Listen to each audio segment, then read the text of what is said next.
como que nos transportamos a esta palabra de delirium tremens. También muchas veces pensamos en este delirium que está en la etapa terminal de una persona, pero hay otro delirium que muchas veces lo confundimos con la demencia senil y es del que menos se habla. Hoy está con nosotros la doctora Paola Balcázar. Ella es geriatra y subdirectora de gestión asistencial del Servicio de Salud Magallanes, y también nos acompaña Valentina Oyarzún, que ella es terapeuta ocupacional del Hospital Clínico de Magallanes, para hablar de este tema y poder identificar bien qué le puede estar sucediendo a alguno de nuestros adultos mayores y no pensar automáticamente que pueda ser demencia senil. Doctora, ¿cómo están? ¿Cómo andan? ¿Todo bien? Qué gusto de saludarlas. Hola, igualmente. Hola. Muchas gracias por la invitación. Oye, nosotros somos los agradecidos. Gracias por aceptar, por venir y estar aquí esta mañana con nosotros para poder estar justamente con la teleaudiencia y contarle un poco de qué se trata este delirium, que es tan simple, delirium, sin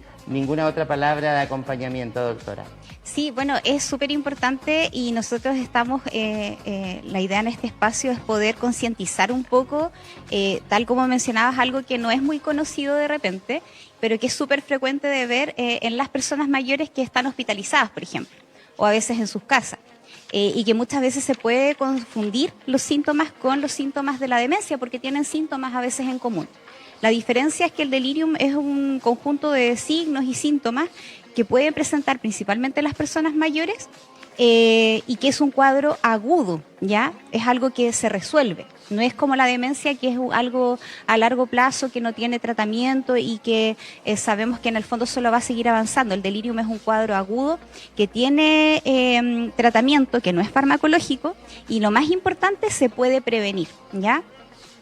Nosotros ahora estamos haciendo una serie de actividades para poder concientizar y difundir lo que es el delirium, principalmente para trabajar en la prevención, porque mañana, que es miércoles 13 de marzo, se conmemora el Día Mundial de la Concientización del Delirium, ¿ya? Perfecto. Y a nivel mundial, tanto en Europa, en Asia, en América del Norte, en diferentes países se están haciendo actividades desde las sociedades de geriatría, desde las, ¿no es cierto?, agrupaciones de terapia ocupacional, también desde las sociedades de medicina intensiva. Se hacen una serie de actividades para concientizar sobre la prevención de este cuadro, que es sumamente importante porque aumenta la mortalidad de los pacientes, aumenta el riesgo de demencia y aumenta el riesgo de institucionalización. Y con eso me refiero al riesgo de que después de ese cuadro ingresen a una residencia para persona mayor. Perfecto, se entiende. Y en algún momento hablamos de solamente enfocado en el adulto mayor. ¿Solo a ellos les puede venir esta patología de delirium o también a personas un poco más jóvenes, de mediana edad? También puede ser en personas jóvenes, ¿ya? Y principalmente mencionaba la Sociedad de Medicina Intensiva en general, porque el cuadro del delirium puede tener una alta prevalencia, y es donde más prevalece es en las unidades de cuidado intensivo, ¿ya? Y eso puede afectar a personas mayores de 65 años, pero también a personas menores de 65 años, incluso también en el ámbito pediátrico. Pero nosotros ahora nos estamos enfocando más en lo que es el trabajo en la persona mayor, que es lo que a mí me convoca, pero principalmente porque sabemos que hay una alta tasa de envejecimiento, no solamente a nivel nacional, sino también que gran porcentaje de las personas que nosotros atendemos día a día en el hospital clínico y también en los otros niveles de atención, la mayoría son, ¿no es cierto?, personas mayores. Ya, perfecto. Ya vamos a hablar con Valentina, porque Valentina también cumple un rol fundamental en todo esto. Súper importante. Y muy importante. Pero también quiero, de alguna manera, poder hacer las distintas diferencias, porque claro, creo que lamentablemente hemos escuchado más la palabra en conjunto delirium tremens, o cuando, que también lo nombré y que lo hablamos por la pantalla, que es este delirium en la etapa final de una persona. Y yo creo que ahí podemos hacer una comparación con claramente cómo nos percatamos qué tipo de delirium es con el que estamos hablando hoy día. Claro, el delirium que nosotros estamos conversando hoy día tiene relaciones cuando la persona, frente a una situación como por ejemplo una infección, puede ser una neumonía, una infección urinaria, una caída, un golpe, una fractura de cadera, cualquier cosa que suceda, ¿ya?, va a generar un cuadro de confusión, ¿ya? Y eso hace que la persona se pueda desorientar, no sepa dónde está, pueda tener, por ejemplo, alucinaciones, no reconocer a los familiares, tener alteraciones, por ejemplo, del ciclo del día y la noche, no saber cuándo es día, cuándo es noche, pueden estar durmiendo todo el día y en la noche estar despiertos. Entonces, esos son un poco los síntomas que puede presentar el delirium, que algunos tienen en común con los otros delirium, pero eso tienen que ver más con el consumo de alcohol, ¿no es cierto? El tema del delirium tremens Sí, claramente. y el delirium de las enfermedades terminales, que es el delirium de final de vida. Este delirium que nosotros estamos hablando hoy día es el que pasa principalmente en las personas mayores, es un cuadro prevenible, que es tratable y que es una emergencia médica. Así lo queremos instalar hoy día en general en la comunidad, porque muchas veces se confunde el delirium con la demencia. Y resulta que la persona ingresa al hospital, se confunde, no sabe dónde está, no duerme, a veces lo contienen porque se puede sacar las vías, y después cuando uno va resolviendo ese cuadro, la persona vuelve totalmente a su normalidad, ¿ya? Esa es la diferencia. Esto es algo agudo y es un cuadro que lo más importante es prevenible, y en ese sentido es fundamental el rol que cumple en la prevención del delirium lo que hacen las terapeutas ocupacionales. Me vino inmediatamente a la mente el poco cuidado que le tenemos a las infecciones urinarias y todas las consecuencias que pueden traer, como justamente el delirium. Sí.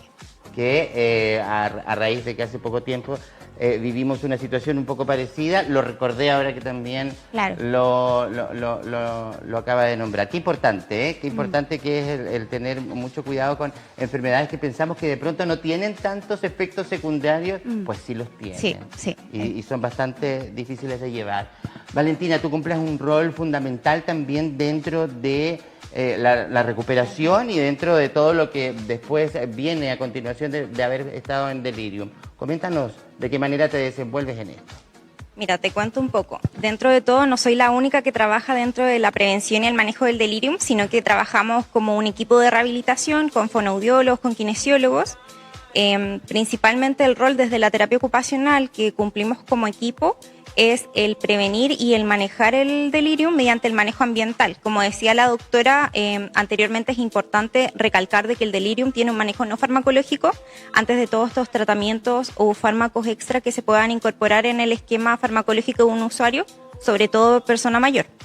En cuanto a lo que cumplimos directamente como rol los terapeutas ocupacionales en el hospital, en lo que es el manejo ambiental, es trabajar mediante actividades terapéuticas que favorezcan la estimulación cognitiva, la orientación con el medio, el incorporar técnicas tan básicas o que quizás nosotros imaginamos como algo tan natural de tener un reloj cerca de un calendario, de que el usuario esté conectado con lo que es el exterior, con el medio, tener una luz ambiente, es decir, abrir las cortinas de una pieza en el hospital es tan beneficioso para una persona mayor o cualquier persona que pueda tener riesgos de padecer de un delirium.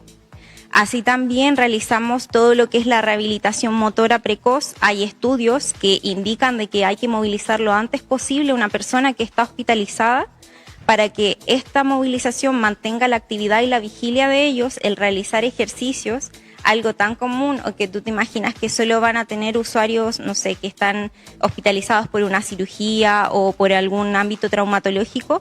Dentro del hospital lo hemos instaurado como prioridad en movilizar a todos los usuarios mayores de 65 años, ya que la movilización temprana y precoz, aún así cambiar de posición en la cama, sentarlos, hacerlos caminar, va a favorecer al generar una rutina intrahospitalaria que permita el manejo y la prevención del delirium.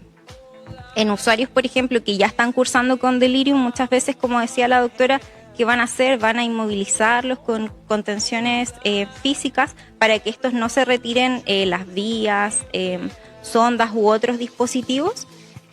A medida del día, cuando nosotros lo vemos, en algún minuto de retiramos estas inmovilizaciones y lo mantenemos activo y conectado con lo que es el entorno. Algo tan simple como levantar la cabecera de la cama y mostrarle el entorno en el que está, explicarle de que está en el hospital, es una medida ambiental para manejar el delirium.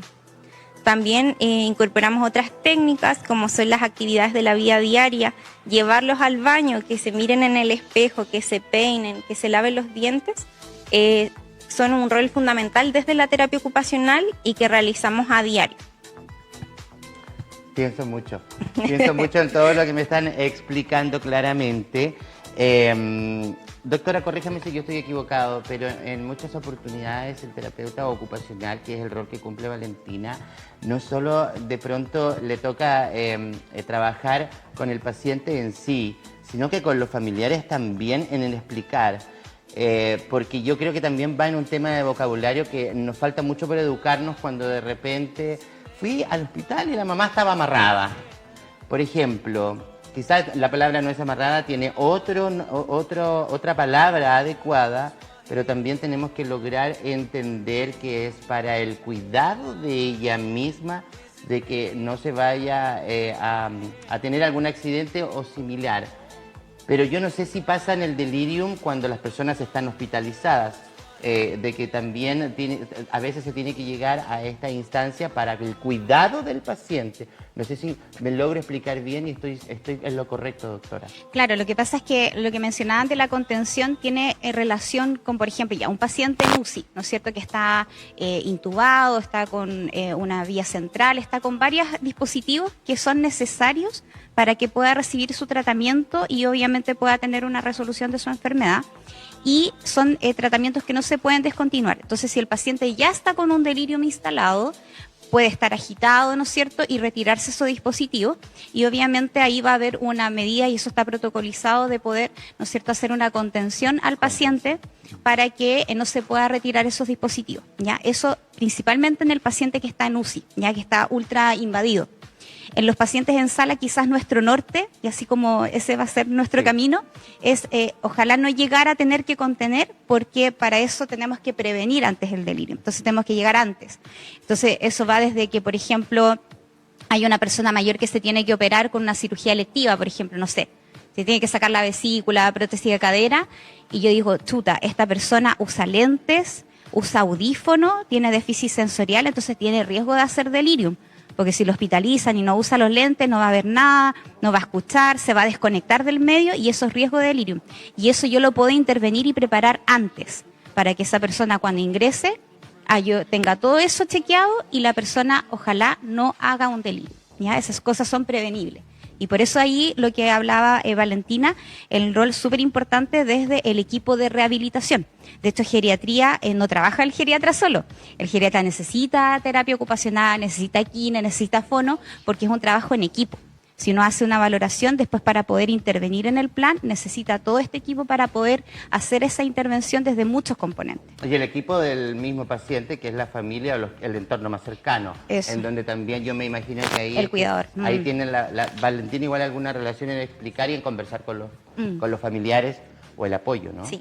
Como tú dices, es un factor relevante. Los familiares están todos los días en el hospital, al igual que nosotros, y para mantener y facilitar lo que es la atención del usuario, nosotros nos comunicamos directamente con los familiares al momento que realizamos la evaluación de las personas, para conocer cuál era su funcionalidad previa, para conocer qué era lo que la persona le gustaba realizar, así poder facilitar una rutina que sea más amena y similar en el hospital. Y como decía la doctora, que puedan tener todos los dispositivos que estos utilizaban en el hogar. Que si me voy a hospitalizar, que mi familiar me lleve mis lentes, me lleve mi audífono, me lleve mi prótesis, porque eso me va a favorecer una mayor conexión con el entorno, que el usuario se pueda comunicar mejor con nosotros como profesionales y con la misma familia. La familia también, dentro de lo que es el manejo del delirium, queremos que cumplan un rol fundamental, sobre todo en personas mayores, en cuanto al acompañamiento y a la facilitación de las terapias.